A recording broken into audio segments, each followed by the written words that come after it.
Minerals are the base of all industries. Even some agricultural based products like paper and textile require minerals or mineral based chemicals at various stages of production. The machines required for their production are made essentially out of iron ore and other minerals.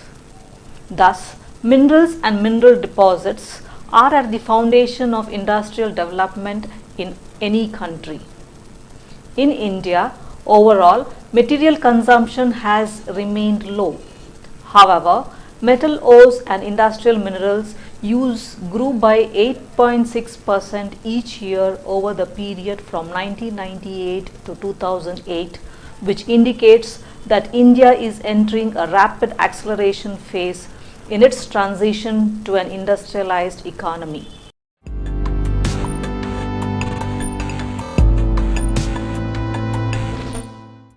Consumption of materials can be measured at a number of points in the production process, including at extraction, at beneficiation, at production of a refined product, at the point of processing to basic shapes, semi-manufacture, at manufacture of final goods, or at the point of sale to consumers. The most common point of measurement is at the point of production of refined product. When measured at this point, consumption is referred to industrial consumption or apparent consumption. Industrial consumption measures the material consumed or produced by a country's industrial sector. If a country either exports or imports large amounts of final goods, industrial consumption may differ from final consumption by consumers. India is an important consumer of commodities, ranking 5th in overall energy use and 3rd largest consumer of coal. It ranks 7th or 8th for aluminium, tin and zinc consumption, as well as global steel production, and 11th for copper. In agriculture, it has a much greater presence, being the largest consumer of sugar and tea and the 2nd largest consumer of wheat, rice, palm oil and cotton. India has also sharply increased its fats and oils consumption, indicating some shift in food preference. India consumes less than 3% of the world's metals and consumes little more than 10% that of China, despite its GDP being 1/3 the size of China's.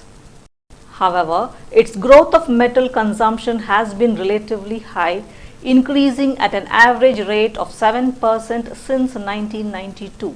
It ranks within the top 10 consuming countries for tin, 7th, and aluminium and zinc, 8th, and is the 7th largest steel producer by produces less than 7% of the world's steel and little more than 10% that of China.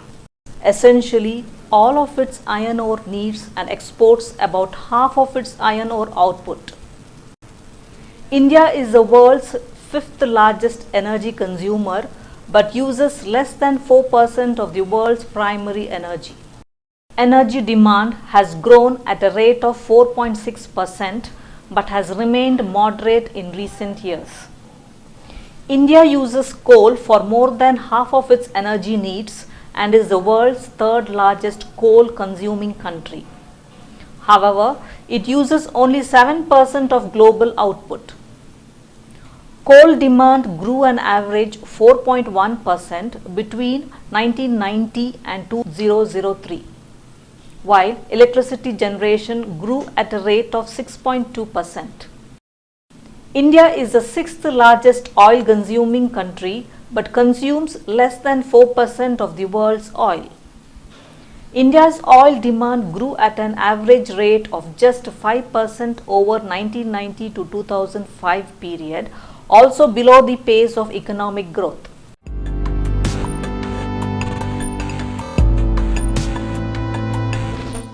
Structural changes in a society also led to transformations in consumption patterns and lifestyles, which then impact resource consumption patterns. India is witnessing dynamic transformations due to its rapid economic growth, which is characterized by five main interlinked factors.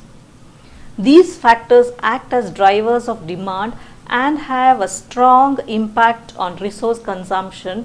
These drivers of demand are: number 1, growing population; 2, expanding industrial and service related production; 3, rising average income; growing middle class and or expanding cohort of middle class; 5, increasing urbanization. India has the second largest population in the world with 1,224 million people 2010. It has the highest population growth rate among the BRIC countries. By 2025, India will become the most populated country in the world. This increase in population would lead to a sharp rise in absolute consumption levels, and hence the need for improving resource efficiency will assume great importance.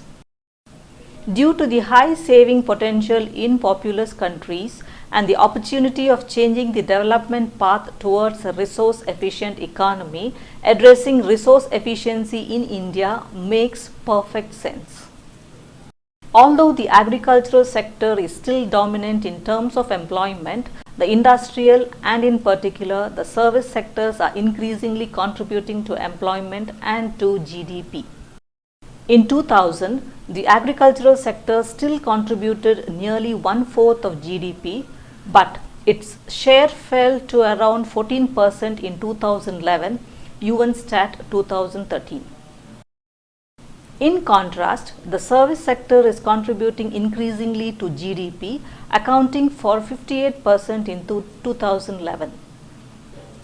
Some Indian companies in the IT and IT related service sector are also in other sectors such as pharmaceuticals are among the world's leading companies. These companies are contributing increasingly to rising income and growing employment in the Indian economy.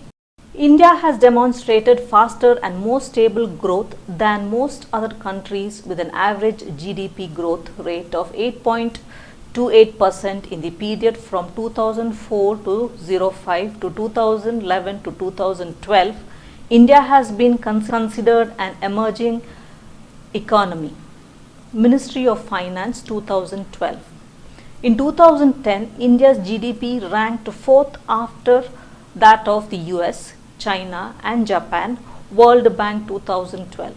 Per capita income at constant 2004 to 05 prices increased by a remarkable 81.5% between 1990 and 2005. However, the average per capita income of rupees 37,851 at constant 2004 to 05 prices was still low in 2011. Reserve Bank of India 2011. Given the past growth rate in India, it can be assumed that this economic growth will continue to lift people out of poverty and that real incomes will continue to rise in the country. Rising incomes drive consumer behavior accompanied by high resource consumption. This holds true in particular for a rising middle class as observed in India. The Indian middle class had doubled in size over the decade 2001 to 2010, growing from 5.7% of all Indian households in 2001-02 to 12.8% of all households in 2009-2010. The Indian middle class will be the third largest consumer in the world of 2020 with a share of 13% of world consumption. and will be the largest consumer by 2030 with a share of 23% of world consumption. By 2050, it will have the largest middle class in the world. The middle class has the most significant impact on the consumption patterns of a country since it enjoys considerable purchasing power. Typical energy-intensive consumer products and services such as cars and dwellings are available for and affordable by those with middle class incomes. In an emerging economy with a large cohort of middle class, overall consumption patterns will change dramatically and become resource intensive. A society with a majority of poor people is not able to purchase typical consumer products or services because the main concern is the struggle to survive. In such a society, the consumption of resources is very limited and people tend to be more efficient in their resource use as they value these far more than people in a more affluent society. If resources are more affordable, their valuation might decrease and their wastage might increase, as can be observed in the Western throwaway mentality. Besides witnessing a trend of rising population, India is also facing increased urbanization, similar to the situation in other emerging economies. Indian cities are already home to roughly 340 million people, and by 2030, there will be an estimated 590 million people living in cities, 40% of the estimated population of India. Cities which accounted for around 58% of India's GDP in 2008 will account for nearly 70% of GDP by 2030. McKinsey Global Institute 2010. India has 8 metropolises with more than 5 million inhabitants: Mumbai, Delhi, Kolkata, Chennai, Bangalore, Ahmedabad, Hyderabad and Pune. However, compared to the BRIC countries, India had a relatively low percentage of urban population, 31% in 2010. India's urban growth rate has remained high since then and is expected to continue to be so until 2050. The migration trend from rural to urban areas creates huge pressure on infrastructure, housing and other goods and services, which in turn leads to a larger demand for resources in cities. At the same time, cities also have the potential to use resources efficiently since urban density means that there is a high concentration of people, money and goods. Hence, efficient distribution and reuse mechanisms can be developed and implemented. While material consumption in industrialized countries has remained at high levels during the past few decades, the relatively less industrialized countries are also increasingly emerging as large consumers of materials. Global material use increased sharply from around 35 billion tons in 1980 to more than 67.8 billion tons in 2009. Out of these, 67.8 billion tons of renewable and non-renewable materials used globally, India consumed around 7.1% to 4.83 billion tons while hosting around 14% of the global population. If India continues the impressive economic development of the past few decades, it will more than triple its resource demand until 2030, using as much materials as all the OECD countries combined consume at the present time. Material productivity is usually measured as gained income per used tons of materials. Currently, India is gaining $716 2% ton of consumed materials. During the last 3 decades, India increased its material productivity by nearly 2.9% per annum, starting from a very low level. To compare, material productivity increased by an average of 2.3% each during the past 3 decades in all Asian countries. If India continues to make improvements in material productivity, it could gain around $1,306 per ton of consumed materials in 2030.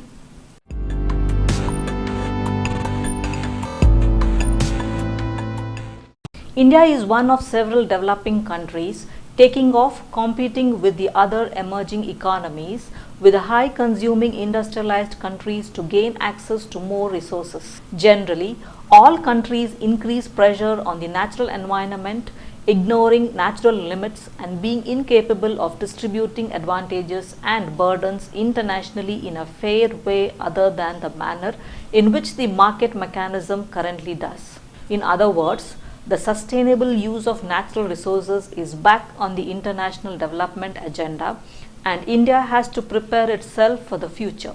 India is at a crossroads. Should it emulate the traditional development model with its principles of extraction and high levels of resource use at any price, or should it adopt a smarter model with its principles of responsible mining and resource efficiency?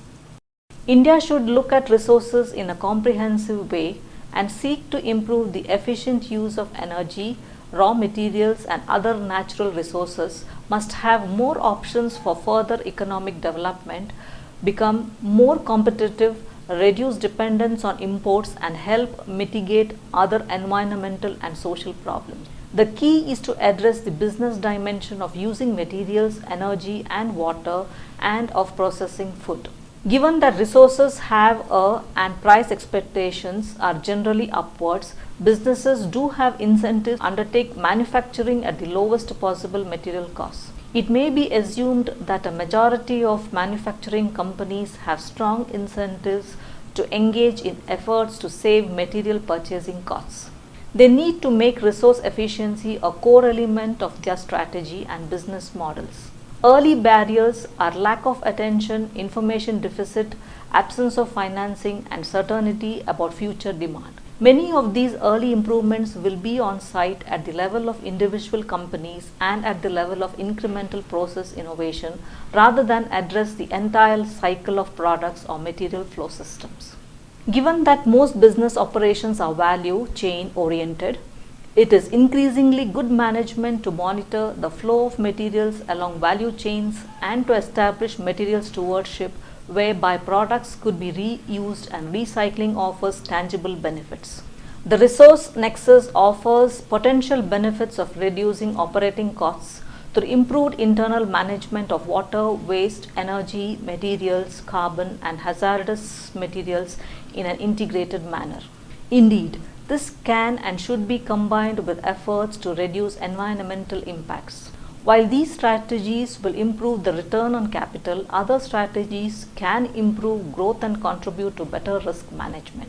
India's material consumption in the past few decades exhibits a pattern typical of countries during the development process, from an agrarian or solar energy based society to an industrial or fossil fuel based society, where usually the consumption of non-renewable materials increases, in particular the consumption of minerals and metals required for building infrastructure and the consumption of fossil fuels for energy supply.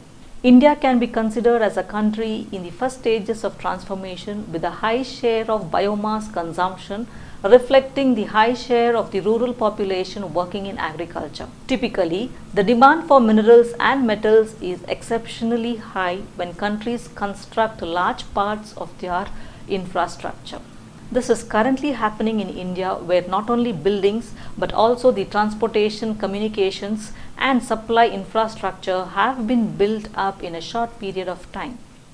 Industrialized countries that already possess massive and advanced infrastructure mostly have high levels of consumption of fossil fuels depending on their main energy sources, but a medium level of consumption of minerals and materials required for the maintenance of their built spaces. Per capita consumption of materials in India has changed during the past few decades. Per capita consumption of materials remained at a low level of less than 3 tons per capita a year and even fell slightly between 1961 and 1980. This is evidence of the fact that population size increased at a faster rate than the rate of absolute material consumption. Thereafter, per capita consumption of materials grew faster than population size. Also, per capita consumption of biomass declined while consumption of non-renewable materials increased, in particular non-metal minerals. Per capita consumption of materials in India is still low compared to the rest of the world. With an average of 4.2 tons per capita, India ranked 151st out of 193 countries in the world in 2009, consuming less than half of the global average, around 10.0 tons.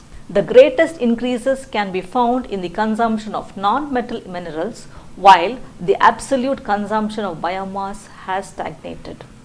The structural changes faced by India as an emerging economy, rising population, rising industrial and service-related production, rising middle class, rising income, rising urbanization will change the resource demand significantly in the country.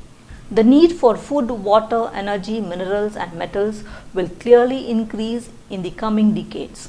To estimate India's future resource demand in detail, the overall patterns of resource use during the development process are useful but not sufficient. In addition, one has to make several further assumptions about the past dynamics of India's material use and also take into account the dynamics and consumption levels in other countries as references. In order to assess the spread and dimension of the future demand of India's material requirements, one can distinguish three different scenarios. A pessimistic scenario envisages a slowdown in economic growth, the ineffectiveness of poverty reduction strategies resulting in high population growth, and a depleting resource base because of the absence of technological improvements in production techniques. In contrast, an optimistic scenario assumes a very rapid process of catching up with economic production of two-digit growth rates as observed in China, and a rapid reduction of poverty resulting in low population growth.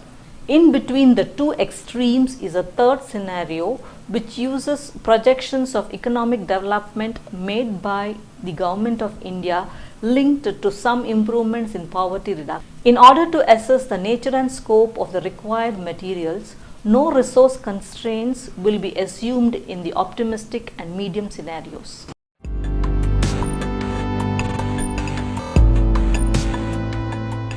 Our heavy dependence on mineral resources presents humanity with some difficult challenges related to sustainability, including how to cope with finite supplies and how to mitigate the enormous environmental impacts of mining and processing ore. As global population growth continues, and perhaps more importantly, as standards of living rise around the world, demand for products made from minerals will increase. It is difficult to know exactly the future demand for minerals and the size of future mineral reserves. The remaining life for specific minerals will decrease as future demand increases. On the other hand, mineral reserves can increase if new mineral deposits are found, increasing known amount of ore, or if currently unprofitable mineral deposits become profitable ones due to either or mineral price increase or technological improvements that make mining or processing cheaper. Mineral resources, a much larger category than mineral reserves, are the total amount of a mineral necessarily profitable to mine today, but that has some sort of economic potential. Providing sustainable solutions to the problem of a dwindling supply of a non-renewable resource such as minerals seems contradictory. Nevertheless, it is extremely important to consider strategies that move towards sustainability, even if true sustainability is not possible for most minerals. The general approach towards mineral sustainability should include mineral conservation at the top of the list. We also need to maximize exploration of new mineral resources, while at the same time we minimize the environmental impact of mineral mining and processing. Conservation of mineral resources includes improved efficiency, substitution, and The 3 rupee of sustainability: reduce, reuse and recycle. Improved efficiency applies to all features of mineral use, including mining, processing and creation of mineral products. Substituting a rare non-renewable resource with either a more abundant non-renewable resource or a renewable resource can help. Examples include substituting glass fiber optic cables for copper in telephone wires and wood for aluminium in construction. Reducing global demand for mineral resources will be a challenge considering projections of continuing population growth and the rapid economic growth of very large countries such as China, India and Brazil.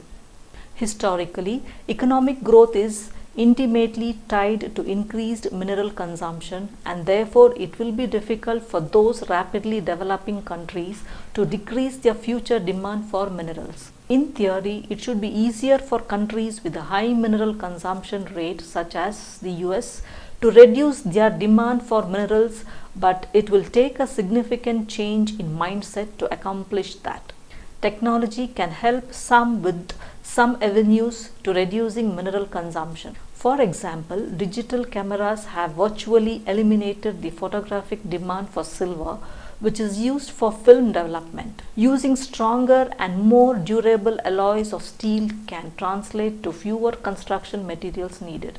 Recycling can extend the lifetime of mineral reserves, especially metals. Recycling is easiest for pure metals such as copper pipes and aluminium cans, but much harder for alloys, mixtures of metals and complex manufactured goods such as computers.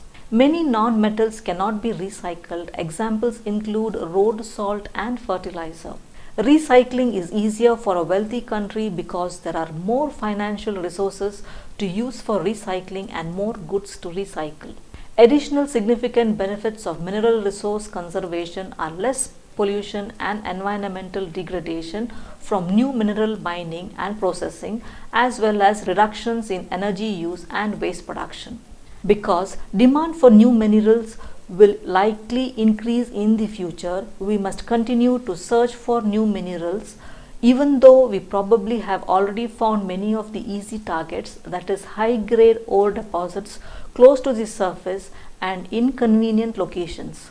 To find more difficult ore targets, we will need to apply many technologies including geophysical methods, seismic, gravity, magnetic and electrical measurements such as remote sensing, which uses satellite-based measurements of electromagnetic radiations from Earth's surface, geochemical methods, looking for chemical enrichments in soil, water, air and plants, and geological information including knowledge of plate tectonics theory. We also may need to consider exploring and mining unconventional areas such as continental margins, submerged edges of continents, the ocean floor, where there are large deposits of manganese ore and other metals in rocks called manganese nodules, and oceanic ridges, undersea mountains that have copper, zinc and lead ore bodies. Finally, we need to explore for, mine and process new minerals while minimizing pollution and other environmental impacts. Regulations and good engineering practices are necessary to ensure adequate mine reclamation and pollution reduction, including acid mine drainage. The emerging field of biotechnology may provide some sustainable solutions to metal extraction. Specific methods include bio-oxidation, microbial enrichment of metals in a solid phase, bioleaching, microbial dissolution of metals, biosorption, attachment of metals to cells, and genetic engineering of microbes, creating microorganisms specialized in extracting metal from ore.